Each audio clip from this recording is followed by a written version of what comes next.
भागवतम स्कंद तृतीय अध्याय 27 प्रकृति का ज्ञान श्लोक क्रमांक 4। अर्थे ही अविद्यमाने अपि संसृति न निवर्तते ध्यायतः विषयान् अस्य स्वप्ने अनर्थ आगमः यथा अर्थे ही अविद्यमानेऽपि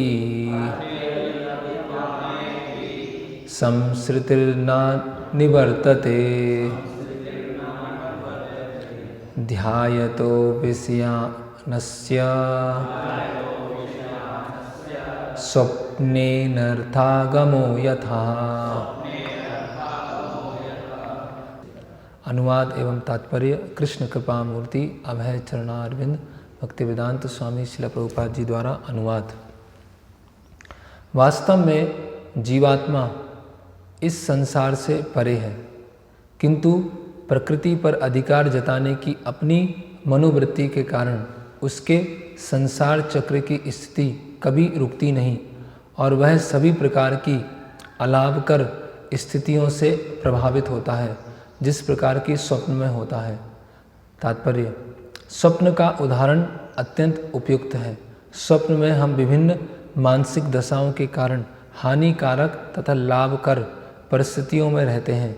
इसी प्रकार आत्मा को इस प्रकृति से कुछ लेना देना नहीं, किंतु अधिकार जताने की अपनी मनोवृत्ति के कारण उसे बद्ध होना पड़ता है। बद्ध दशा को यहाँ पर ध्यायतो विषयानस्य कहा गया है। विषय का अर्थ है भोग्य वस्तु। जब तक मनुष्य यह सोचता है कि वह भौतिक लाभ उठा सकता है, तब तक वह बद्ध जीवन में बना ही रहता है, किंतु जो ही उसे चेत होता है तो उसमें ज्ञान उत्पन्न होता है कि वह भोक्ता नहीं है, क्योंकि एकमात्र भोक्ता श्री भगवान है। जैसा कि भगवद गीता 5:29 में पुष्टि की गई है कि वह ईश्वर समस्त यज्ञों तथा तपस्याओं के फल का लाभ उठाने वाला भोक्ताराम यज्ञ तपसाम और तीनों लोकों का स्वामी है, सर्वलोक महेश्वरम।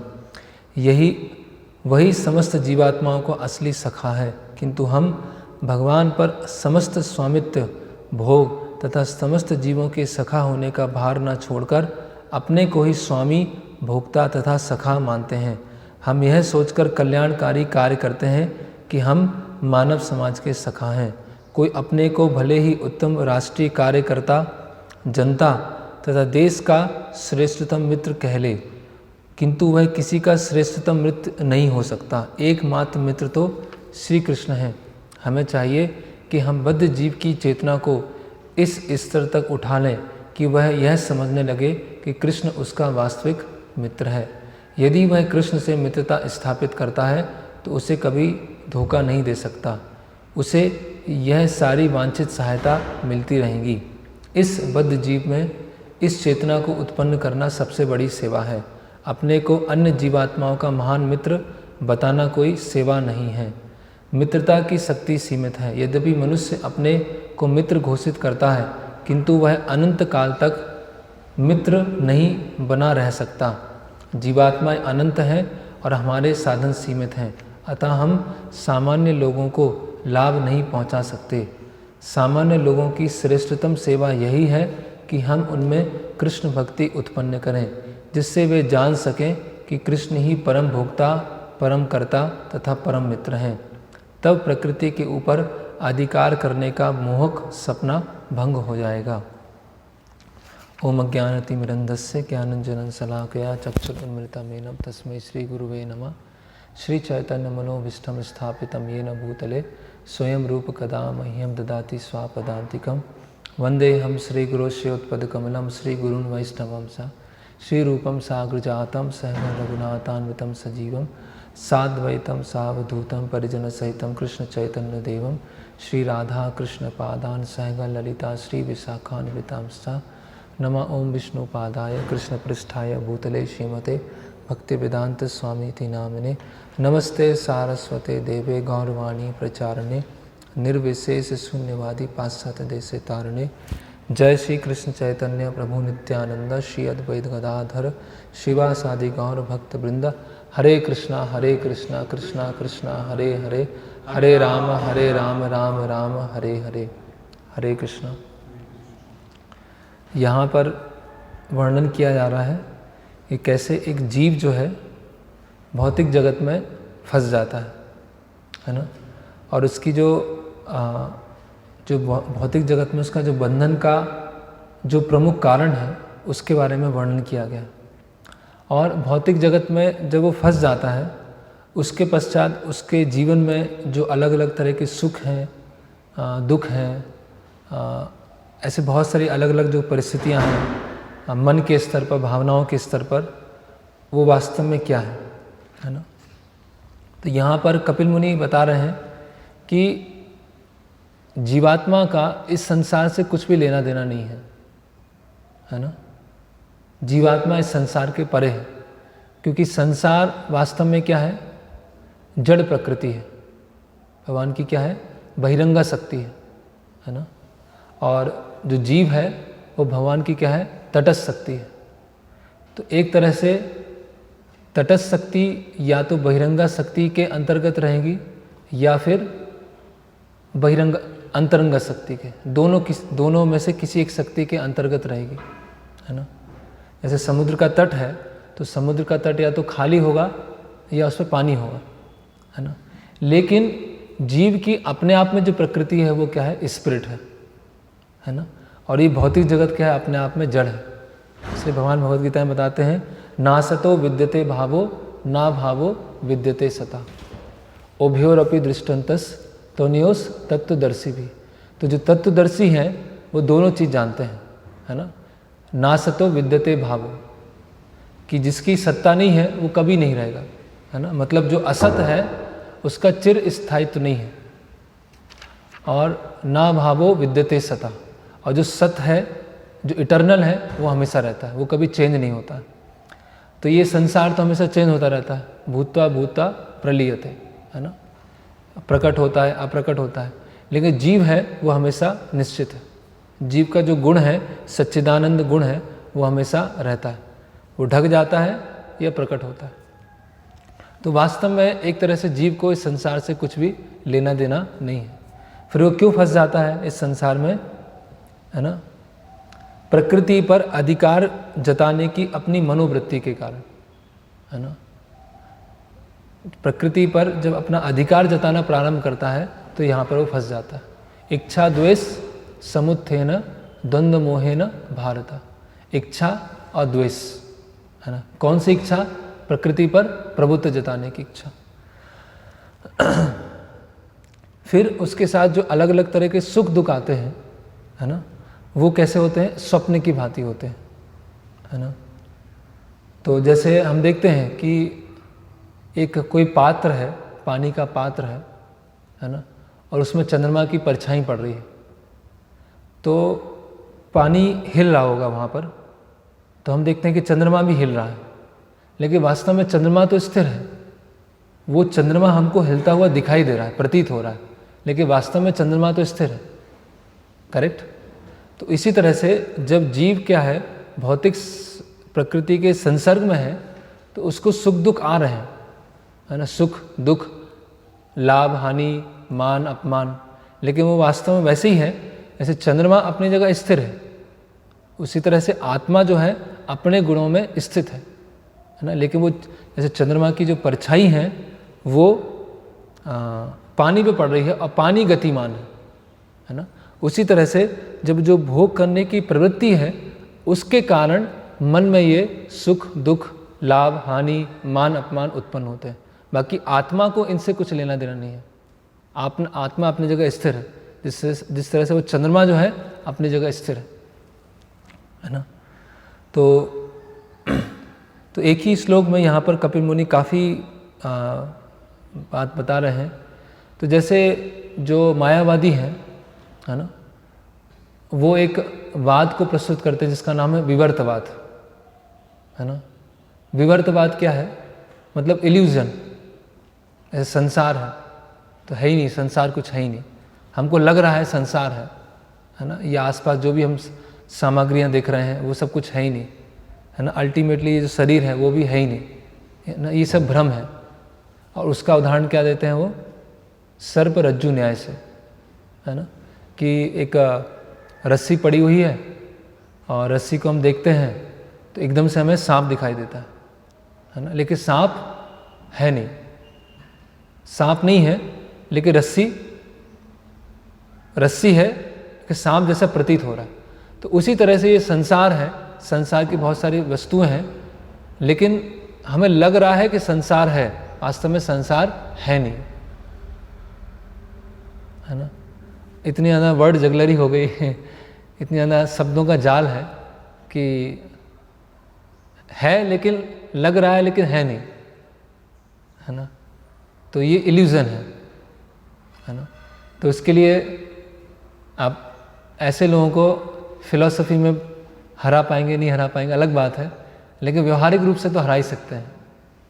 वो बहुत आसान तरीका है ना, कि एक हाथ में डंडा लीजिए, जो है नहीं, लग रहा है वो है नहीं लेकिन वो, है ना, उनका सिर है ही नहीं, वो तो लग रहा है, और उसमें मारिए जोर से, तो जो खून निकलेगा वो तो है ही नहीं, तुमको लग रहा है, और उसे दर्द होगा वो भी नहीं है, तुमको लग रहा है,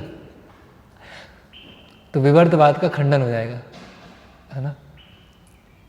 ऐसे कर सकते हैं, ऐसे कई लोग होते हैं ना, ऐसे यहाँ पर बताया है कि भौतिक प्रकृति पर प्रभुत्व जताने की इच्छा, है ना, उसके कारण जीव यहाँ फंसता है। लेकिन वो बोल रहे हैं कि संसार तो है ही नहीं, ये सब माया जगत। लेकिन वैष्णव फिलॉसफी क्या है कि संसार है ना, संसार को जो भोग करने की इच्छा है वो विवर्त है, अपने आप को शरीर मानना वो विवर्त है।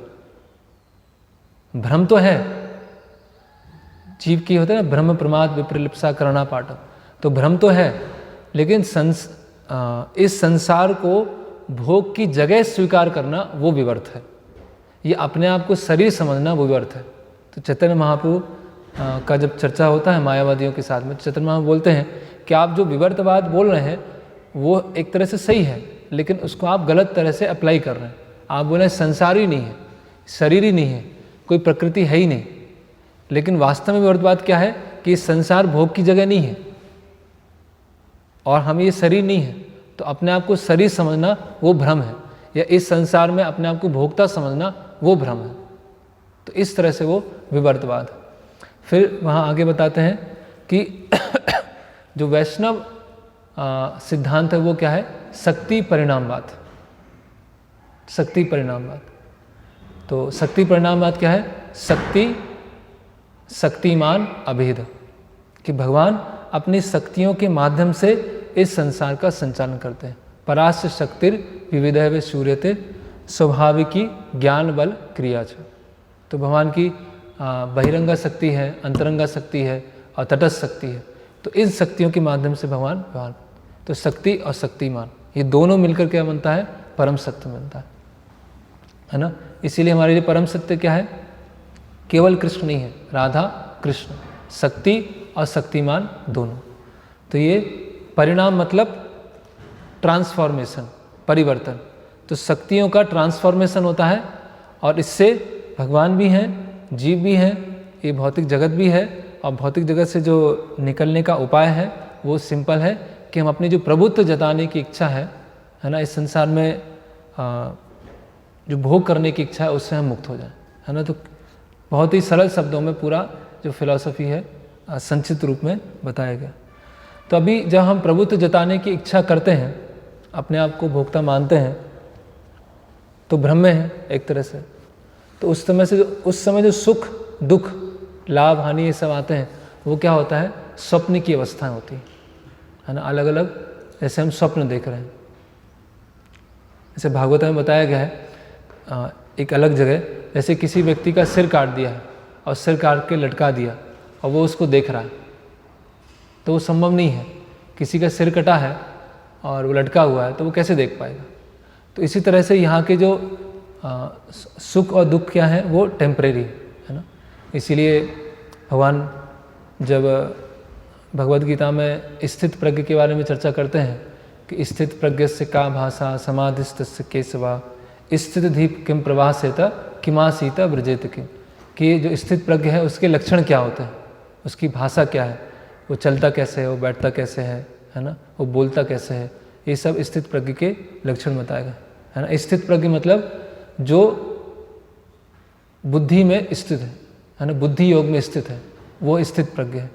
तो सबसे पहले भगवान क्या बोलते हैं, प्रजाहाति यदा कामान सर्वान पार्थ मनोगतान। सबसे पहला लक्षण क्या है स्थित प्रज्ञ का, प्रजाहाति यदा कामान। प्रजाहाति मतलब त्याग देता है, क्या त्याग देता है, प्रजाहाति यदा कामान, कामान मतलब इच्छा, कौन सी इच्छा, सर्वान पार्थ मनोगतान, जो मन से उत्पन्न होने वाली जितनी भी इच्छा है उसका वो त्याग कर देता है। तो सबसे पहले स्थित प्रज्ञ का ये लक्षण, प्रजाहाति यदा कामान सर्वान पार्थ मनोगतान, मन से उत्पन्न होने वाली सारी इच्छाओं का जो परित्याग कर ले। और फिर क्या है, आत्मन्येवात्मना तुष्टा स्थित प्रज्ञ से दोच्यते, कि जो आत्मा की क्रियाओं में संतुष्ट है वो स्थित प्रज्ञ है। तो वास्तव में जो जितने भी सुख दुख ये सब मन के विकार है ना, जैसे वो इतना अजीज प्रेम जी है ना, अजीम है ना, अजीम प्रेम जी, तो अपने उनके घर का जो गधा था वो बहुत खुश होकर घूम रहा था, है ना, बाकी सब गधों से बहुत खुश लग रहा था, है ना। तो क्या खुशी का कारण क्या है, तो जो अजीम प्रेम जी हैं, उन्होंने अपनी पुत्री को बोला कि देखो तुम मेरी बात नहीं सुनोगी ना तो इस गधे से शादी करा दूंगा। तो उस गधे ने सुन लिया कि ये मेरी शादी इसकी पुत्री से होने वाली, तो वो जो गधा है वो खुशी के मारे घूम रहा है पूरा। तो ये क्या है, केवल जो हमारे सुख और दुख है केवल मानसिक स्तर पर, है ना। और हम ऐसे देखते हैं कि कोई भी अगर हमारे जीवन में कोई सुख की घटना है ना, बहुत प्रसन्न है ना, मान ली किसी का जॉब लगा हुआ है या किसी का प्रमोशन हो गया है ना, कुछ भी ऐसे, किसी ने एग्ज़ाम पास कर लिया, बहुत खुश है, सबके साथ बांट रहा है, सबके साथ शेयर कर रहा है, और उसी समय पता चले कि उसके घर पे उसके पिताजी का एक्सीडेंट हो गया और वो आईसीयू में है ना। तो उसको जो एग्ज़ाम में पास होने का या जॉब लगने का या प्रमोशन होने का जो भी उसको सुख था वो सुख चला जाएगा, है ना, क्योंकि अल्टीमेटली सारे सुख क्या है, सर्वान पार्थ मनोगतान, मन से उत्पन्न होने वाले। आकाश पुष्प है ना, फेंटेस में गोरिया है ना, और एक और बताते हैं कि हॉर्स एग है ना, कि घोड़े के अंडे नहीं होते हैं, है ना, या आकाश पुष्प नहीं होता है, फेंटेस में गोरिया ऐसा कोई चीज़ होती नहीं है ना। तो इसी तरह से ये संसार के सुख दुख मतलब एक तरह से क्या है, स्वप्न की तरह, ये सब क्या है, स्वप्न की तरह, है ना। तो प्रभुपाद जी समझाते हैं कि रात्रि स्वप्न है और दिवा स्वप्न है ना, दोनों ही स्वप्न है। रात्रि का जो स्वप्न आता है हम देखते हैं क्योंकि मन का संबंध शरीर से होता है, इंद्रियों से होता है, तो कभी हम बहुत डरे हैं, है ना, या कुछ ऐसे हम स्वप्न देख रहे हैं तो हमारे हृदय की धड़कन बढ़ जाती है, और कभी कभी होता है इतने डर जाते हैं कि उठते हैं एकदम पसीना आता है, जबकि वास्तव में वो कुछ चल ही नहीं रहा था, कुछ नहीं चल रहा था, है ना। तो कभी एकदम डर जाते हैं, कभी बहुत ज़्यादा प्रसन्न हो जाते हैं, ऐसा, तो उसकी वजह से हमारे शरीर में विकार आते हैं। लेकिन वो स्वप्न को फिर हम जब दिन की एक्टिविटीज़ होती हैं वो भूल जाते हैं, वो खत्म हो जाता है ना। तो क्यों खत्म हो जाता है, क्योंकि वो कुछ समय के लिए था।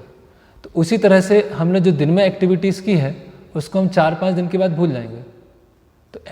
तो देखा जाए तो जो दिन में जो भी हमने किया है उसको हम कुछ दिनों के बाद भूल जा रहे हैं। तो दिन की क्रियाएं क्या हुई, वो भी स्वप्न है, और मृत्यु के पश्चात हम जो पिछला जीवन है उसको पूरा भूल गए। तो जो पूरा पिछला जीवन हुआ वो क्या हुआ, वो भी स्वप्न हुआ। तो रात्रि का स्वप्न, दिन का स्वप्न, और पूरा जीवन सपने में चला गया, सपने देखने में चला गया, है ना। तो लेकिन जो कृष्ण भावना भावित में स्थित है ना, भक्ति की प्रोसेस में स्थित है, तो हम समझेंगे कि हाँ वो सपने से बाहर आ रहा है, लेकिन हर व्यक्ति क्या है, सपने में ही जी रहा है ना। और एक सपने के अंदर दूसरा सपना, दूसरे सपने के अंदर तीसरा सपना, है ना। तो सबसे पहले यहाँ पर ये समझाया जा रहा है। फिर यहाँ प्रभुपाद जी समझा रहे हैं कि व्यक्ति जब स्वामित्व जताने की इच्छा रखता है इस संसार में, तो क्या सोचने लगता है, अपने आप को परम स्वामी समझने लगता है, अपने आप को परम भोक्ता समझने लगता है, अपने आप को परम सखा समझने लगता है ना। भोक्ताराम यज्ञ तपसाम सर्वलोक महेश्वरम सुहृदम सर्वभूतानाम ज्ञात्व माम शांति मृच्छति, है ना। शांति कैसे प्राप्त होगी, जब हम समझेंगे कि भगवान परम भोक्ता हैं, भगवान सभी लोगों के स्वामी हैं और भगवान सखा है ना। जैसे एक शब्द होता है सखा, है ना, एक होता है मित्र, और ऐसे अलग अलग शब्द बताए। तो सखा मतलब जो बहुत ही अंतरंग संबंध है, एक का दूसरे से बहुत अंतरंग संबंध, और जहाँ मित्र है मतलब थोड़ा सा दूर का संबंध। तो भगवान क्या है, सुहृदम सर्वभूताना, भगवान क्या है, सुहृद, है ना। सुहृद बोल सकते हैं, भक्त वत्सल बोल सकते हैं। तो जैसे वो उपनिषदों में बताया गया है कि दो पक्षी एक ही डाल पर बैठे हुए हैं, है ना, दोनों सखा हैं। तो एक क्या है, अलग अलग तरह के जो फल हैं उसको चख रहे हैं, है ना, सुख दुख अलग अलग फल हैं उनको चख रहे हैं। लेकिन दूसरा पक्षी है और उसकी तरफ देख रहे हैं टकटकी लगा के कि कब वो मेरी तरफ देखेगा, है ना। लेकिन तो प्रभुपाद यहाँ समझा रहे हैं कि भगवान को छोड़कर हम दूसरों के सखा बनना चाहते हैं, दूसरों की मदद करना चाहते हैं। तो दूसरों की मदद करना भगवान को छोड़कर वो भी क्या है, प्रभुत्व जताने जैसे ही है। इसलिए प्रभुपाद जी यहाँ पर इस पॉइंट को लेके आए कि मदद करना बहुत अच्छा लगेगा, है ना, कि हम दूसरों की मदद करते हैं, या तो हम गरीबों की मदद करते हैं, है ना, या वृद्ध लोगों की मदद करते हैं, है ना, बीमारों की मदद करते हैं, है ना। तो बहुत अच्छा काम है, एक संसार की दृष्टि से बहुत अच्छा काम है। लेकिन हम इनडायरेक्टली क्या बताना चाह रहे हैं इस मदद करने के द्वारा, कि आपको कृष्ण की जरूरत नहीं है ना, आपको भक्ति में आने की आवश्यकता नहीं है, आपको खाने की ज़रूरत है, आपको दवाइयों की ज़रूरत है, आपको कपड़े की ज़रूरत है, और वो मैं आपको प्रोवाइड कर रहा हूँ। तो एक तरह से आप कृष्ण के क्या बन गए, प्रतिद्वंदी बन गए, आप कृष्ण के क्या बन गए, कॉम्पिटिटर बन गए, है ना। तो प्रभुपाद जी कुंती महारानी की प्रार्थनाओं के एक तात्पर्य में लिखते हैं कि एक आत्मा का दूसरी आत्मा के साथ संबंध कैसे बन सकता है, परमात्मा जब वाया मीडियम होगा तब आत्मा का दूसरी आत्मा के साथ संबंध बनेगा, है ना। एक आत्मा दूसरे आत्मा से तभी संबंध है जब बीच में परमात्मा है, मतलब कृष्ण के माध्यम से ही दूसरे जीवों के साथ संबंध बन सकता है। अगर कृष्ण को छोड़कर, कृष्ण को साइड में करके अगर हम किसी का मदद करने का प्रयास कर रहे हैं, सहायता करने का प्रयास कर रहे हैं, मतलब एक तरह से हम कृष्ण का द्वेषी। तो हम देखते हैं कि जब कोई भी शुद्ध भक्ति में लगता है, शुद्ध भक्ति के प्रोसेस में जाते हैं, तो उसमें अलग अलग प्रभाव आते हैं, अलग अलग इफेक्ट आते हैं, है ना। तो रूप गोस्वामी भक्ति रसामृत सिंधु में बताते हैं कि पहला प्रभाव क्या है, क्लेशाग्नि, है ना। दूसरा प्रभाव क्या है, शुभदा, फिर मोक्ष लघुताकृत, है ना, सांद्रानंद विशेषात्मा, और श्री कृष्ण आकर्षणी, ऐसे एक और बचा है। तो इस पे हम चर्चा करते हैं, क्लेशाग्नि और शुभदा, है ना। किस तरह से भक्ति करने से सभी तरह के कष्ट चले जाते हैं, सभी तरह के क्लेश खत्म हो जाते हैं, है ना। जैसे वहाँ उदाहरण आता है कि जैसे किसी लकड़ी को जलाया जाए, है ना, लकड़ी को जलाने का उद्देश्य क्या है, तापमान मिलना, ऊष्मा मिलना या प्रकाश मिलना, लेकिन वो जो लकड़ी है अपने आप राख बन जाती है। तो उसी तरह से जो कोई भक्ति के प्रोसेस में लगता है, अपने आप ही उसके जो पाप और पुण्य हैं वो खत्म हो जाते हैं, है ना। पूर्व जन्म के अलग अलग तरह के जो पाप पुण्य होते हैं वो सारे खत्म हो जाते हैं। तो अगर हम किसी को भक्ति प्रोसेस में लगा रहे हैं तो वास्तव में फिर हम सर्वोच्च कल्याणकारी कार्य कर रहे हैं। अगर उसको हम भक्ति प्रोसेस में नहीं लगा रहे हैं तो उसके आज एक तरह से पाप पुण्य बने हैं, जिसकी वजह से वो गरीब है या जिसकी वजह से वो दुख भोग रहा है, और कुछ समय के बाद दूसरे पाप पुण्य आएंगे, उसकी वजह से दुख भोगेगा, है ना। तो सभी तरह के जो क्लेश हैं वो भक्ति के माध्यम से समाप्त हो जाते हैं। जैसे वहाँ पर रूप गोस्वामी बताते हैं, जैसे जंगल में आग लगती है तो जंगल में बहुत सारे सांप होते हैं, है ना, अलग अलग तरह के सांप होते हैं। तो जब जंगल में आग लगेगी तो उसमें जो सांप होंगे अपने आप जल जाते हैं, है ना। उसी तरह से भक्ति के प्रभाव से जितनी भी अलग अलग तरह की भौतिक इच्छाएं होती हैं, भोग करने की इच्छा होती है, वो समाप्त हो जाती है ना। जैसे उदाहरण आता है कि एक बॉटल है, उसमें शराब भरी हुई, उसको बंद कर दिया और उस बॉटल को हम साफ करने का प्रयास कर रहे हैं, है ना। उसको नदी में डाला, नदी में रगड़ दिया अच्छी तरह से, बाल्टी में डाला, उसमें रगड़ दिया, फिर और अच्छी तरह रगड़ दिया, लेकिन अंदर की जो शराब है वो नहीं निकाल रहे हैं। उसका ढक्कन बंद है और शराब भरी हुई है और बोतल को अच्छी तरह से साफ करने का प्रयास कर रहे हैं। तो ये समाज सेवा जो है वो इसी तरह से है कि जैसे कोई बोतल को साफ कर रहा है, इसी तरह से उसके जो टेम्परेरी कोई भी सुख दुख या पाप पुण्य आ रहा है उसको खत्म करने का प्रयास कर रहे हैं। लेकिन उसको जो पाप करने की प्रवृत्ति है या पुण्य करने की उसकी जो प्रवृत्ति है वो खत्म नहीं हो रही है। तो उसके लिए तो क्या होगा, वो बोतल को खोल कर उसकी शराब को निकालना पड़ेगा और फिर बोतल को साफ करना पड़ेगा। तो भक्ति योग प्रोसेस कैसी है, जैसे चना है ना, चने को अगर भून दिया हमने, चने को अगर भून देंगे और उसके बाद उसको अंकुरित करने का प्रयास करेंगे तो वो अंकुरित नहीं होगा। क्यों नहीं होगा? क्योंकि उसके अंदर का वो जीव समाप्त हो गया, है ना। तो उसी तरह से भक्ति करने से पाप करने की और पुण्य करने की ही प्रवृत्ति चली जाएगी। तो पाप और पुण्य करने की प्रवृत्ति चली जाएगी, उसकी वजह से अगला जो उसका कार्मिक रिएक्शन है, अगला जो बंधन है वो बनेगा नहीं, है ना। तो एक ये है, भक्ति करने से ये फायदा है कि सारी भौतिक इच्छाएं खत्म हो जाएंगी, पाप और पुण्य खत्म हो जाएंगे, है ना। लेकिन हम कोई बीमारी फैली हुई है और बीमारी फैली हुई है और उसमें हम लोगों को सांत्वना दे रहे हैं कि आप कोई बात नहीं और हमारे यहाँ आइए और ट्रीटमेंट कराइए और बहुत अच्छा है, यहाँ पे सब कुछ मेडिकल फैसिलिटी अवेलेबल है, और कोई भगवत ज्ञान की चर्चा नहीं है, कोई आध्यात्मिक ज्ञान की चर्चा नहीं है, तो वो क्या है? एक्चुअली हम जैसे हम देखते हैं ये पुण्य का कार्य है ना। वृद्धाश्रम खुलवाना और हॉस्पिटल खुलवाना, रोड के दोनों तरफ पेड़ लगवाना, कुएं खुदवाना, प्याऊ लगवाना, नहर खुदवाना, ये सब क्या है? पुण्य के कार्य हैं जो एक गृहस्थ हैं उनको करना चाहिए, है ना। तो अगर हम भक्त लोग भी इसी तरह से अलग अलग कार्यों में जुट जाएंगे और इस तरह से अपनी जो इमेज है प्रस्तुत करेंगे और हम आपकी मदद कर रहे हैं, आपको सारी मेडिकल फैसिलिटी अवेलेबल होंगी, तो एक तरह से हम खुद पुण्य अर्जित कर रहे हैं, है ना, और दूसरों को विश्वास दिला रहे हैं कि आपको कृष्ण की आवश्यकता नहीं है। और अगर हम खुद पुण्य कार्य कर रहे हैं तो वो भी क्या होगा, हमारी भक्ति के लिए वो होगा, बहुत डेंजरस होगा। इसलिए प्रभुपाद जी एक बार एक कहीं रूम कन्वर्सेशन बोले कि मेरे बहुत सारे शिष्य स्वर्ग जाएंगे, है ना, कई शिष्य हैं मेरे, बहुत सारे शिष्य स्वर्ग जाने वाले, है ना।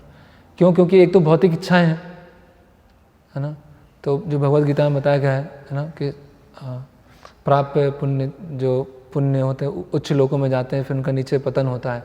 और दूसरा कारण क्या है कि हम भी पुण्य को बढ़ावा दे रहे हैं, हम शुद्ध भक्ति को बढ़ावा नहीं दे रहे हैं। अगर हम शुद्ध भक्ति को बढ़ावा देंगे तो उसका एक अलग गति होगा, है ना। और कोई बोल सकता है कि नहीं, इसके माध्यम से हम प्रचार कर लेंगे, है ना, हम ये सब चीज़ें फैसिलिटी लेके आएंगे और उसके माध्यम से हम लोगों को प्रचार कर लेंगे, है ना। लेकिन ऐसा प्रचार को, जो ये इस तरह से प्रचार करने का तरीका है, उस प्रचार करने से व्यासदेव भी प्रसन्न नहीं थे, वो भी संतुष्ट नहीं थे। व्यासदेव जी ने भी इसी तरह से प्रचार करने का प्रयास किया, अलग अलग पुराणों को लिखकर, है ना, कि कोई डायरेक्ट कृष्ण की शरणागति में नहीं आ सकते हैं, भगवान विष्णु की शरणागति में नहीं आ सकते हैं, तो उनको हम कुछ ऐसा रास्ता दिखाते हैं कि धीरे धीरे करके वहाँ पर आ जाए। तो उन्होंने शास्त्र लिखे, स्त्री शूद्र द्विज बंधुओं के लिए महाभारत लिखा, महाभारत में भगवत गीता को भी रखा जो हमें सरेंडर को सिखाती है, लेकिन महाभारत में और भी बहुत सारे विषय हैं धर्म अर्थ काम मोक्ष के ऊपर। तो व्यासदेव जी ने इतना सारा वैदिक लिटरेचर लिखा और उसके बाद वो दुखी है, बोल रहे हैं मैंने सारे नियमों को पालन किया, सारे तपस्या किया, सारे यज्ञ किया, है ना, जो वेदों में जो भी सूक्ष्म चीज सबको पालन किया, और मैंने इतने सारे वैदिक लिटरेचर भी लिख दिए, फिर भी मैं संतुष्ट नहीं हूँ। तो नारद मुनि बताते हैं कि आपने जो लोगों को भगवान के प्रति लाने की जो प्रोसेस बताई है या जो भगवान का गुणगान बताया है वो बताया है, लेकिन उसको बहुत छुपा दिया आपने, है ना, उसको बहुत ज़्यादा छुपा दिया है, और चीज़ें बहुत सारी बता दी और जो मुख्य चीज़ था उसको बहुत ढक के रख दिया आपने, इसीलिए आप संतुष्ट नहीं हैं। इसीलिए आप अभी श्रीमद् भागवतम की रचना कीजिए, है ना। और क्या बोलते हैं, वायसम तीर्थम, एक कौए की तीर्थ स्थान, है ना, मतलब इनडायरेक्टली जो आपने लिखा है वो सब क्या है, कौए की तीर्थ स्थान। और उसके अगले श्लोक में बताते हैं नारद मुनि कि अगर आत्म साक्षात्कार है, श्लोक में भूल गया, ना सोबते कि आत्म साक्षात्कार है वो अगर परम सत्य से नहीं जोड़ा है तो आत्म साक्षात्कार का कोई फायदा नहीं। तो उन भौतिक क्रियाओं का क्या कहा जाए जिसमें प्रारंभ से ही भोग की मानसिकता है ना। नैष्कर्म्यम अपि, ऐसा कुछ श्लोक, हाँ, अच्युत भाव वर्जितम न शोभते ज्ञान। तो वो ज्ञान शोभा नहीं देता है जिसमें अच्युत भाव वर्जितम, है ना, जो परम सत्य से वर्जित है। तो ऐसी क्रियाओं का क्या कहा जाए जिसमें प्रारंभ से ही पता है कि भोग की इच्छा है ना। तो कहने का मतलब हम सोचें कि ये सब इतना बड़ा ताम झाम इतना सब बड़ा चीज़ करेंगे और उसके बाद हम भक्तों को लेके आएंगे, तो वो प्रोसेस ऑलरेडी हमारे जो आचार्य हैं नारद मुनि हैं उन्होंने उनकी भर्त्सना की है और व्यास देव जी उसमें प्रसन्न नहीं थे, तो क्यों हम इस प्रोसेस को अपनाएं, पहला कारण।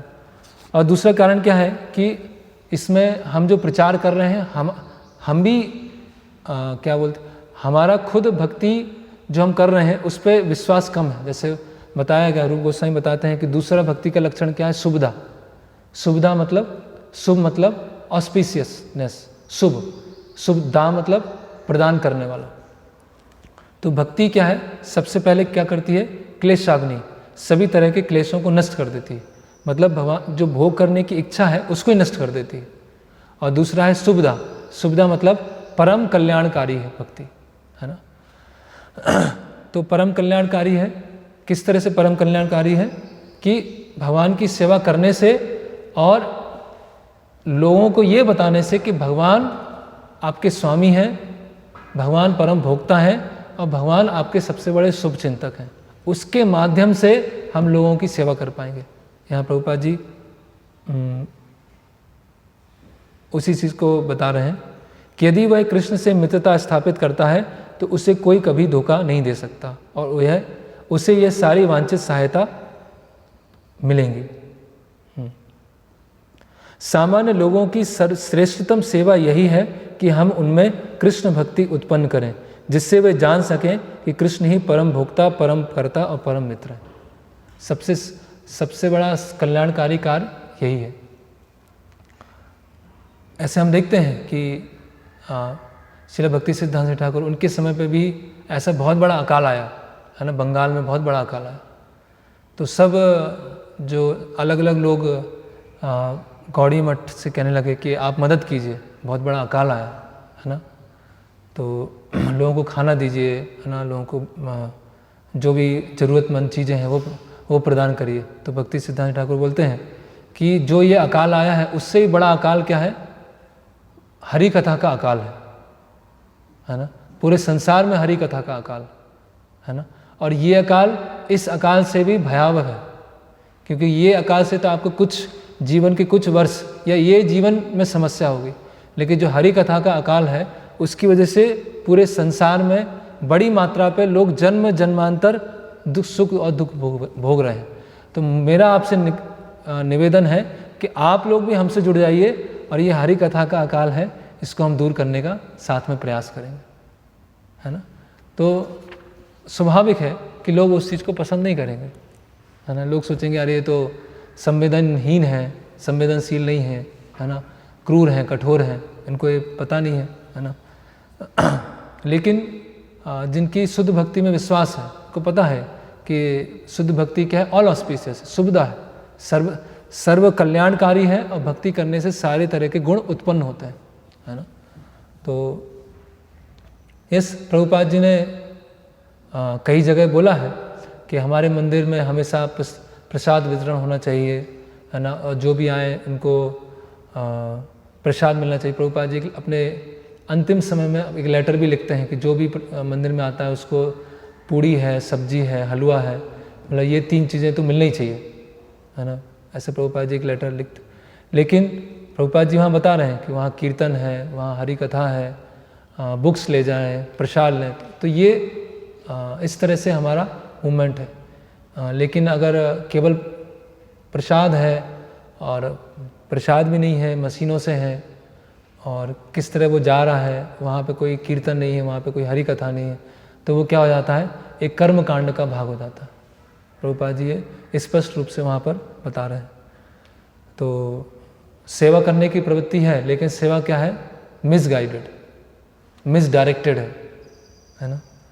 और फिर उसको हम फिलोसोफाइज करते हैं, उसको हम जस्टिफाई करने का प्रयास करते हैं, है ना। जैसे भरत महाराज ने हिरण को बचाया, तो हिरण को बचाना गलत नहीं है, लेकिन हिरण को बचा के उसको, जैसे महाराज से किसी ने पूछा, जब ये लेक्चर हुआ भरत महाराज के ऊपर, किसी ने पूछा कि अगर मैं हरे कृष्ण महामंत्र जप कर रहा हूँ और कोई नदी में डूब रहा है तो क्या करना चाहिए। तो महाराज ने बोला तुम भी जाके डूब जाओ उसमें। बोले तो कॉमन सेंस है कि डूब रहा है तो जाके बचा लो और फिर अपना जप करना चालू करो। उसमें ऐसा नहीं कि आप कैंपेन निकालेंगे, अपना एक ग्रुप बनाएंगे, जहाँ भी कोई डूबता है वहाँ जाके बचाना, ये करना, तो कॉमन सेंस है, कोई अब है तो ऐसा ठीक है। तो इसी तरह से अगर किसी को थोड़ा ज़रूरत है, हमने कुछ उसको सहायता किया है ना। लेकिन ऐसा हम अपने आप को प्रस्तुत नहीं कर रहे हैं बड़े स्तर पे कि हमने पूरा एक बहुत बड़ा एक कुछ योजना चलाई है जिसमें इतने सारे लोग बीमार हैं, यहाँ पर आएंगे, अपना ट्रीटमेंट लेंगे, सब सुधरेंगे। इस तरह से हम नहीं दिखाएंगे, और इससे हम पॉपुलर नहीं होंगे, इससे हम प्रसिद्ध नहीं होंगे, है ना। तो ठीक है, प्रसिद्ध नहीं होंगे, है ना। तो ऐसे तो प्रसिद्ध लोग, बहुत सारे लोग आए, बहुत सारे लोग चले गए, बहुत सारे समाजकर्ता आए, बहुत सारे चले गए। इतिहास में ऐसे बहुत सारे राजा होंगे जो बहुत बड़े स्तर पर दान करते थे, लाखों करोड़ों गायों को दान करते थे। तो राजा आए चले गए, बहुत सारे समाज सेवक आए चले गए। लेकिन जो शुद्ध भक्ति है, शुद्ध भक्ति को बना के रखना, शुद्ध भक्ति का प्रचार करना, है ना, वो सबसे महत्वपूर्ण कार्य है ना। तो उसको इसीलिए लोगों का सुनना पड़ेगा, और बहुत कम लोग उसको एक्सेप्ट करेंगे। हम उसको बताने का प्रयास करेंगे लेकिन लोग नहीं मानेंगे। ठीक है, लोग नहीं मानेंगे तो हम उसका कुछ नहीं कर सकते हैं। तो इस तरह से हम भगवान से जोड़ने के पश्चात हम किसी की मदद कर सकते हैं। वो हर केस में है, चाहे वो माता पिता हो या समाज हो या माता पिता का बच्चे के प्रति है। हर किसी का जो भी स्नेह है, मदद है, जो भी है, अगर कृष्ण को हटा दिया जाए तो एक भौतिक स्तर पर आ जाएगा और लगेगा जैसे कई लोग बोलते हैं हम तो किसी का बुरा नहीं सोचते हैं, हम तो अच्छा करते हैं। भगवान की क्या आवश्यकता है ना।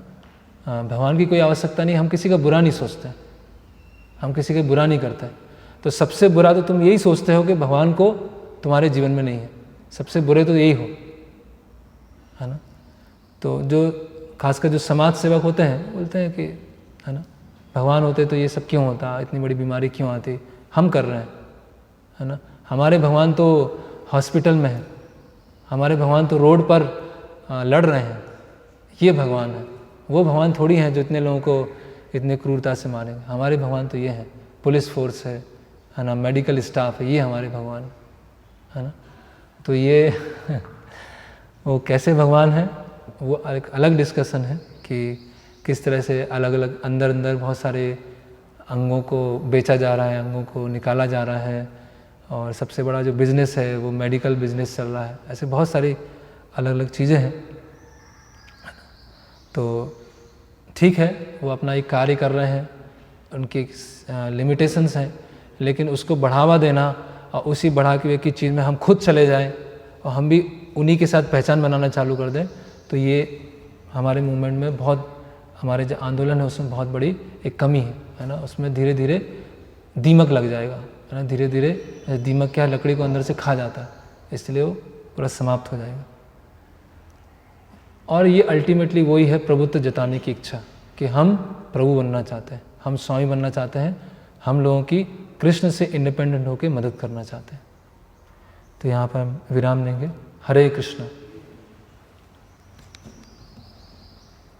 किसी का प्रश्न? पहले उन्होंने हाथ उठाया था।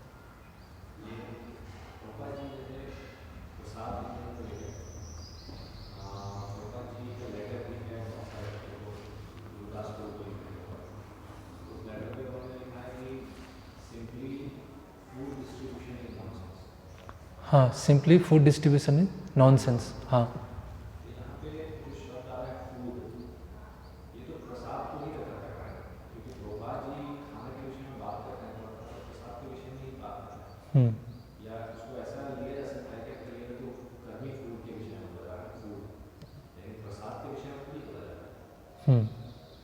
तो प्रश्न है कि प्रभुपाद जी बोले कि केवल खाना बांटना वो व्यर्थ है, तो प्रभुपाद जी वहाँ खाने बांटने के लिए इंगित कर रहे हैं या प्रसाद बांटने के लिए इंगित कर रहे हैं?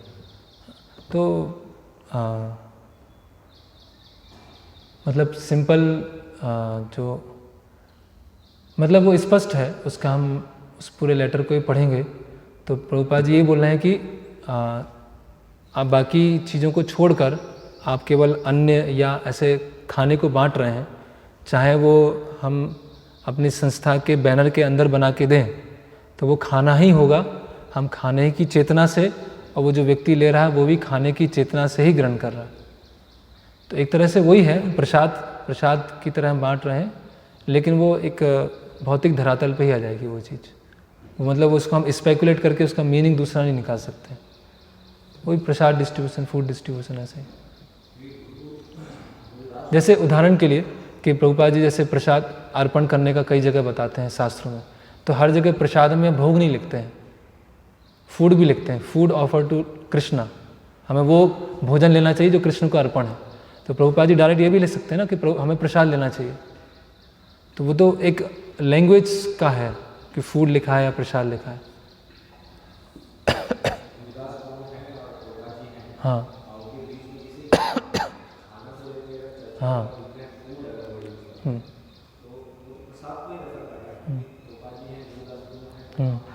यस,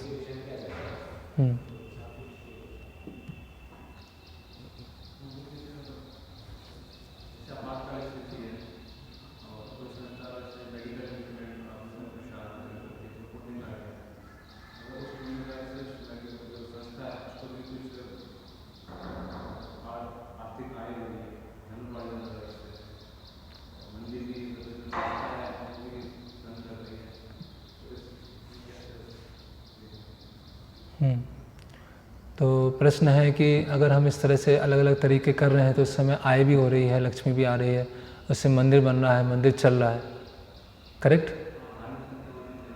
हाँ, तो उसके लिए प्रभुपाद जी के कई ऐसे लेटर भी हैं। प्रभुपाद बता रहे हैं अगर हम कृष्ण के लिए प्रचार कर रहे हैं, कृष्ण के प्रचार में जुड़े हुए हैं, तो अल्टीमेटली उनका प्रचार चल रहा है, तो वो लक्ष्मी भी भेजेंगे और लोगों को भी भेजेंगे, लोग भी आएंगे और लक्ष्मी भी आएगी। और हम सोचेंगे कि अभी हम कृष्ण का प्रचार नहीं कर रहे, अभी हम अपने प्रयासों पर निर्भर हैं, तो ठीक है, पैसा आ जाएगा, मंदिर बन जाएंगे, बहुत सारे लोग इकट्ठे हो जाएंगे, लेकिन वो किस लिए बना, वो लोग किस लिए आए, वो एसेंस तो चले गया, वो सार तो चला गया। तो बेटर है जो भगवान का तरीका है उसके अनुसार चला जाए। अब भगवान लोग भी भेजेंगे, पैसा ही भेजेंगे, अगर नहीं भी भेजा तो जितना है उतने में रहेंगे।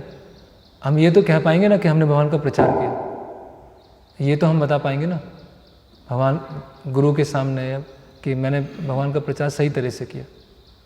तो ऐसे बहुत बड़ी संपत्ति, बहुत बड़ा प्रॉपर्टी हो गया, लेकिन हम प्रचार नहीं कर पाए, तो फिर उसका क्या फ़ायदा? श्रम एवा ही केवलम। As as we witness this situation of pandemic, so many temples and ISKCON also providing medical aid, serving food to the needy people. Then it is also a kind of help. So how can we understand this? Should we continue this or not? Clarify this. किनका प्रश्न? मनीषा पाल। हाँ, तो प्रश्न है कि अभी pandemic की स्थिति में बहुत सारी संस्थाएं हैं, ISKCON भी उसमें है, बहुत सारे को खाने बांट रही हैं, बहुत सारी मेडिकल फैसिलिटी प्रोवाइड कर रही हैं, तो वो करना चाहिए कि नहीं करना चाहिए? तो अभी वो मैंने प्रवचन में ऑलरेडी बता दिया है कि आध्यात्मिक संस्था का जो कार्य है एक तरह से वो नहीं है। आध्यात्मिक ISKCON मतलब ब्राह्मणिकल इंस्टीट्यूशन, प्रभुपाद जी ने स्थापित किया है वो ब्राह्मणिकल इंस्टीट्यूशन, मतलब विरक्त वैरागी। तो पूरे समाज को गाइडेंस देना है। किस चीज़ में गाइडेंस देना है? आध्यात्मिक ज्ञान में गाइडेंस देना है। अभी सब तो ब्राह्मण नहीं होंगे या सब तो ब्राह्मणिकल नेचर के नहीं होंगे, तो उसके लिए क्या है? तो उसके लिए वर्णाश्रम है ना। उसमें आपको सारी जितनी भी भौतिक समस्याएं हैं वो पूरी वो सब उसका समाधान हो जाएगा। तो प्रभुपाद जी ने पूरा पैकेज दे दिया है ना। ISKCON अपने आप में जो संस्था है वो ब्राह्मणिकल संस्था है, और ब्राह्मणिकल संस्था का ये कार्य नहीं होता। कोई दूसरी समाज सेवा है वो करना चाहे, कोई दूसरी संस्था वो अलग बात है, गवर्नमेंट करना चाहे वो अलग बात है, लेकिन आध्यात्मिक संस्था ऐसे नहीं करती। तो क्या ISKCON समाज के लिए कुछ नहीं करता? समाज के लिए करता है। वो वर्णाश्रम को स्थापित करके प्रयास करने मतलब प्रयास उसके लिए किया जा रहा है। अभी वो क्यों हो रहा है ISKCON में, ऐसा क्यों हो रहा है वो मुझे पता नहीं, आप उनसे पूछिए, उनसे पूछ सकते हैं कि ऐसा क्यों है ना। जो प्रभुपाद जी ने बताया, जो सीखा वो मैंने बता दिया। आपने जो भौतिक जगत को स्वप्न से और रिफ्लेक्शन से, प्रतिबिंब से बनाने की शास्त्रों में भी अनेकों जगह में मिलते हैं, स्वप्न से और प्रतिबिंब से बनाने का किया जाता है भौतिक संसार। लेकिन इसमें आध्यात्मिक जगत वास्तविक सत्य है। जो मायावादी कह रहे हैं कि ये भौतिक संसार मिथ्या है, और फिर वो भी इसको स्वप्न कहते हैं, मायावादी इसको मिथ्या कहते हैं, स्वप्न कहते हैं। तो स्वप्न तो मिथ्या ही है। स्वप्न तो अपने आप में उसका कोई वास्तविकता जो नहीं। जो भी चीज़ें हम देखते हैं, जो भी कार्यक्रम, जो भी सुख दुख हम महसूस कर रहे हैं, रियलिटी में तो वो नहीं है। और रिफ्लेक्शन भी रियलिटी में तो नहीं है, उसका कोई डिस्टेंस नहीं है। तो किस तरीके से हम भिन्न है मायावादियों से? उदाहरण तो वो भी वही दे रहे हैं, हम भी वही उदाहरण है। तो प्रश्न है कि संसार प्रतिबिंब है, रिफ्लेक्शन है, तो एक तरह से रिफ्लेक्शन मिथ्या है, ठीक है। और जो हम स्वप्न में सुख दुख का अनुभव कर रहे हैं वो भी मिथ्या है। तो वो भी मिथ्या का उदाहरण दे रहे हैं, हम भी मिथ्या का उदाहरण दे रहे हैं। तो हम दोनों में फिर डिफरेंस क्या है? ठीक है, तो हम बता रहे हैं कि इस संसार में जो भोग करने की इच्छा है वो मिथ्या है। जो हम अपने आप को शरीर समझे हैं वो मिथ्या है। शरीर है टेम्परेरी, संसार है टेम्परेरी, लेकिन संसार के भोक्ता समझना वो मिथ्या है। लेकिन मायावादी क्या बोल रहे हैं?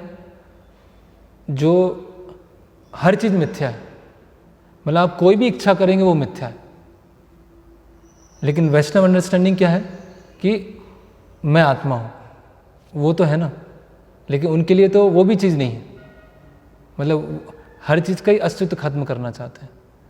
तो इसीलिए वैष्णव फिलॉसफी और मायावाद फिलॉसफी ऐसा बताते हैं कि मुक्ति तक दोनों सेम होती है एक तरह से, लेकिन मुक्ति के बाद दोनों में चेंज हो जाता है।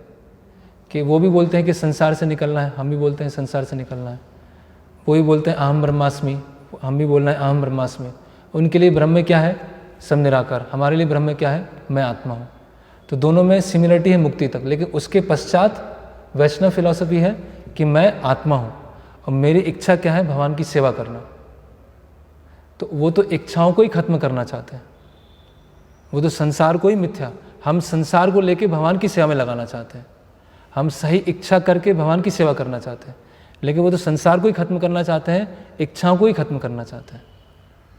तो इस तरह से दोनों में डिफरेंस। तो संसार को भोग करने की इच्छा मिथ्या है, संसार मिथ्या नहीं है। अपने आप को शरीर मानना वो मिथ्या है, लेकिन शरीर तो है। लेकिन अगर सिर्फ इच्छा ही मिथ्या है और शरीर नहीं है, शरीर है, तो जैसे स्वप्न में तो अगर स्वप्न से बराबरी करें तो वो तो शरीर भी वहाँ नहीं है, क्योंकि स्वप्न में तो मन के स्तर पे चलना है। हाँ, और रिफ्लेक्शन में तो पेड़ भी नहीं है। मैं मान रहा हूँ कि ये वास्तविक पेड़ है जो पानी में जिसका प्रतिबिंब है, मैं मान रहा हूँ, वो मेरी गलत मान्यता है। तो जिसके कारण मुझे फ्रस्ट्रेशन हो रहा है क्योंकि मैं मान रहा हूँ ये एक वास्तविक पेड़ है जो पानी में, लेकिन वो तो गलत है ही, वो इच्छा भी गलत है, लेकिन वहाँ पेड़ भी नहीं है, पेड़ भी वहाँ नहीं है। स्वप्न में मैं मान रहा हूँ कि मैं जो देख रहा हूँ वो सत्य है, वो गलत है, लेकिन स्वप्न में जो भी चीज़ें दिखेंगी वो भी वहाँ नहीं है, वो शरीर भी नहीं है, वो वस्तुएं भी वहाँ नहीं है। उस तरीके से मैं एक्चुअली वो जो बताया गया ऊर्ध्वमूलम अधा शाखम अश्वत्थम प्राहुरव्यवम, तो वो एक उपमा दी गई है कि आध्यात्मिक जगत का विकृत प्रतिबिंब है, लेकिन अल्टीमेटली तो भौतिक जगत एक बहिरंगा शक्ति है ना, तो वो मिथ्या नहीं हो सकती। तो वो एक दृष्टिकोण समझाया गया है कि जो भी आध्यात्मिक जगत में है सब कुछ यहाँ पर है, लेकिन विकृत रूप में है वो प्रतिबिंब, है ना। तो प्रतिबिंब से मतलब एक उपमा की भी अपनी एक सीमितताएं होती हैं कि एक उपमा से हम हर चीज़ नहीं समझ सकते हैं।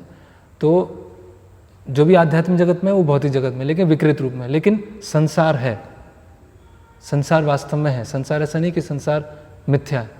तो जो ब्रह्म सत्य जगत मिथ्या, तो जगत मिथ्या नहीं है, ब्रह्म भी सत्य है, संसार भी सत्य है, लेकिन संसार टेम्परेरी और शरीर भी है, लेकिन शरीर टेम्परेरी है। शक्ति परिणाम, जो शक्ति है वो है, हाँ वो है। वो भले ही प्रतिबिंब के रूप में भी अगर आ रही है, लेकिन वो खत्म हो जाएगी, वो प्रतिबिंब स्वप्न खत्म हो जाएगी, वो शक्ति तो है। यस। दूसरा प्रश्न ये था कि इससे संबंधित समाज से संबंधित कि कई जो आपात धर्म के बारे में चर्चा हुई कि आपात स्थिति में, और इसके लिए अलग अलग जो संन्यासी चाणक्य पंडित हैं हुए कि आपात स्थिति में उन्होंने इस तरीके का राजनीतिक कार्य किया या विद्यारण्य हम सुनते हैं। तो ऐसी आपात स्थिति में अगर कोई ऐसी समस्या आ रही है पूरे समाज में कि लोग मर रहे हैं, आपात स्थिति है, तो क्या उसमें इस्कॉन का क्या कर्तव्य होगा? तो एक आपातकालीन धर्म है जिसमें ब्राह्मण क्षत्रिय का कार्य करते हैं, मतलब जो उच्च वर्ण का होता है वो निम्न वर्ण के भी कार्य कर सकते हैं, यही ना प्रश्न।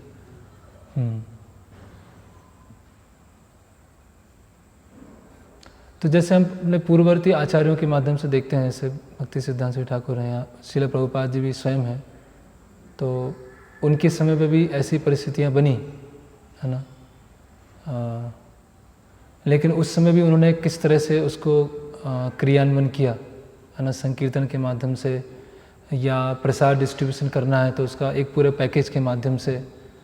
तो एक्चुअली पूर्ववर्ती आचार्यों के माध्यम से उसको समझ सकते हैं कि उस समय भी गौड़ी मठ था या प्रभुपाद जी के समय पे भी ऐसी परिस्थितियाँ बनी, आंध्र प्रदेश है या अलग अलग जगह, तो उन्होंने किस तरह से उसको किया है, वो मेरे पास तो यही उत्तर है, उसके माध्यम से हम भी कर सकते हैं।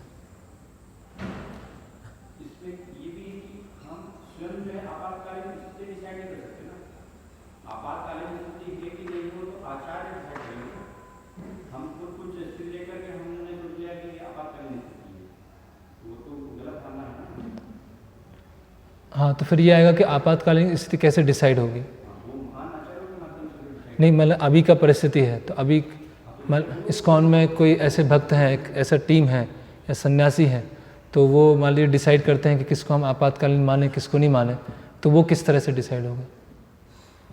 हम कोविड को मानेंगे या अज्ञानता को मानेंगे, अज्ञानता की महामारी है या कोविड की महामारी है, किसको हम आपातकालीन माने?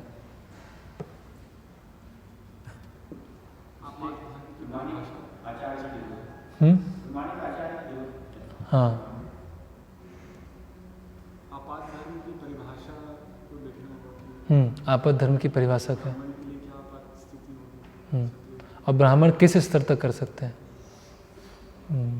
ब्राह्मण कोई एक ब्राह्मण क्षत्रिय तक जा सकता है या वैश्य तक, शूद्र तक नहीं। शूद्र तक नहीं जा सकते।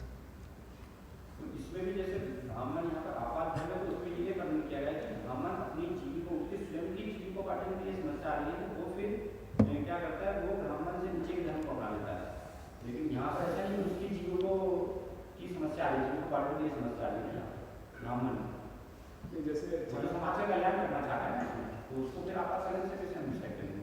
वो तो स्वयं के लिए आपातकालीन मतलब स्वयं की जीविका की समस्या है, उसको आप फिर नीचे स्तर पर जाकर अपनी जीविकोपार्जन कर सकते हैं, अपना परिवार उस नहीं, वो प्रभुपाद जी ने भी कहा है कि अगर भविष्य में कृष्ण भावनात्मक संस्था सरकार और राजनीति में भी प्रवेश करेगी तो राजनीति में हमारा काम नहीं है, लेकिन वहाँ पे प्रभुपाद जी ने कहा है कि हम राजनीति में भी प्रवेश करेंगे। नहीं, हम राजनीतिकों को गाइडेंस देंगे। हम कुछ राजनीति, ऐसा कहीं था कि इस्कॉन जो ब्राह्मण हैं वो उन लोगों को गाइडेंस देंगे, एमपी या एमएलए, इस तरह से। अभी वो जो आपातकालीन धर्म है वो एक संस्था के लिए बोला गया है कि एक व्यक्ति के लिए बोला गया है, ये भी देखना पड़ेगा, क्योंकि यहाँ तो संस्था की बात चल रही है। लेकिन वैसे जहाँ तक मुझे पता है कि आपातकालीन धर्म शायद एक व्यक्तिगत लेवल पर अगर किसी को समस्या आ रही है तो वो ऐसा करते हैं, देखना पड़ेगा। इसके पहले जो प्रश्न था उसका आपने उत्तर दिया था कि जो इस्कॉन में अलग अलग जो फूड डिस्ट्रीब्यूशन का कार्य कर रहे हैं, तो आपने बताया था कि आप उनसे पूछ लीजिए। तो उस पर ही प्रश्न है कि इस्कॉन जो है वो एक ही संस्था है और एक ही फिलोसफी पे कार्य कर रही है, ये डिफरेंस, इसमें कंफ्यूजन हो रहा है। कौन पूछा है? ये ऐश्वर्य यादव। तो प्रश्न है कि इस्कॉन एक ही संस्था है तो उसमें अलग अलग दो चीज़ें क्यों हो रही हैं, ऐसा कि कोई कुछ बोल रहा है, कोई कुछ बोल रहा है ना।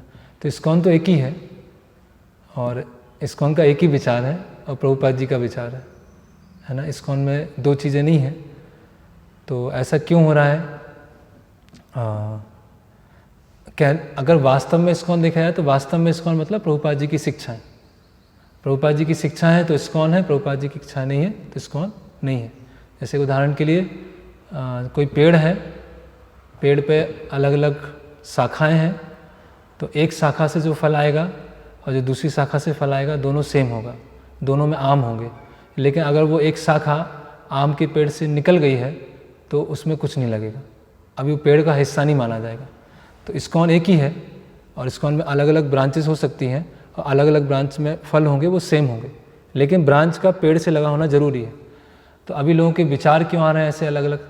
क्योंकि कई बार क्या होता है कि लोग संस्था में आते हैं और संस्था में रहते हैं तो संस्था के जो इतने बाहरी चीज़ें हैं उसको सब स्वीकार करते हैं, बाहरी रूप से सब पालन करते हैं, लेकिन कहीं ना कहीं शिक्षाओं को समझने में भूल चूक हो जाती है, या हमारी खुद की भौतिक इच्छाएं होती हैं, या जिस तरह से रास्ता पूर्ववर्ती आचार्यों ने बताया है प्रचार करने का, उसमें हमें पूरा भरोसा नहीं होता है कि इसके माध्यम से लोग जुड़ सकते हैं।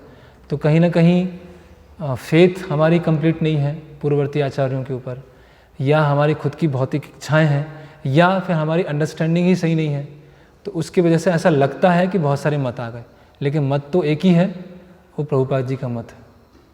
अभी वो ऐसे क्यों आ गए हैं इसलिए बोला, आप उनसे जाके पूछ सकते हैं। बाकी ये अलग अलग कारण होते हैं अलग अलग मत आने के। चाणक्य पंडित और विद्यारण्य स्वामी दोनों ने जो कंट्रीब्यूशन दिया है उसके कारण धर्म का बहुत प्रचार हो गया। सनातन धर्म बहुत तेजी से उस समय था पूरे विजयनगर एम्पायर में, और तिरुपति बालाजी मंदिर, ये सब कांचीपुरम में, सब उसी का परिणाम विद्यारण्य के कारण ऐसा हुआ। तो उन्होंने खुद से तो राजनीति नहीं की थी, उन्होंने राजाओं को बैठाया था, चंद्रगुप्त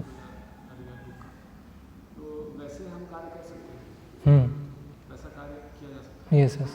उसमें तो हम चाणक्य पंडित ने जो किया उसको हम कंडेम नहीं करते, हाँ, उसको कंडेम नहीं करते। वो ब्राह्मण धर्म के हाँ यस।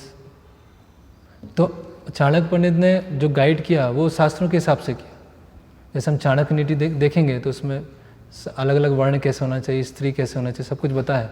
तो अगर कोई बाहर के लोग हैं जो हमसे गाइडेंस लेने के तैयार हैं तो उनको हम पूरा गाइडेंस देंगे और धर्म के अनुसार वो राज्य को चलाएं, तो वो तो सही है। जैसे वो जो श्लोक है 4 अध्याय का पहला श्लोक, एवं विवत्सते योगम प्रोक्ता महान अव्ययम, तो उसमें प्रभुपाद जी लिखते हैं कि जो क्षत्रिय है उसका सबसे पहला गुण है कि प्रजा में काम वासना को रोकना। काम वासना सबसे बड़ा शत्रु है। तो क्षत्रिय इस तरह से मैनेज करता है, इस तरह से समाज में वो कार्य व्यवस्था, कार्य प्रणाली करता है कि व्यक्ति काम रूपी शत्रु से बच सके। अभी कोई आज ऐसा सोच ही नहीं सकता है कि जो मैनेजमेंट या जो सरकार का मैनेजमेंट है उसका सबसे प्रमुख उद्देश्य है काम वासना से बचाना। तो अगर ऐसे चाणक्य पंडित जैसे ब्राह्मण हैं तो अगर किसी राजा को गाइड करेंगे तो समाज इस तरह से बनेगा कि काम रूपी शत्रु से बचेंगे, तो अपने आप ही फिर धर्म के अनुसार राज्य बनेगा।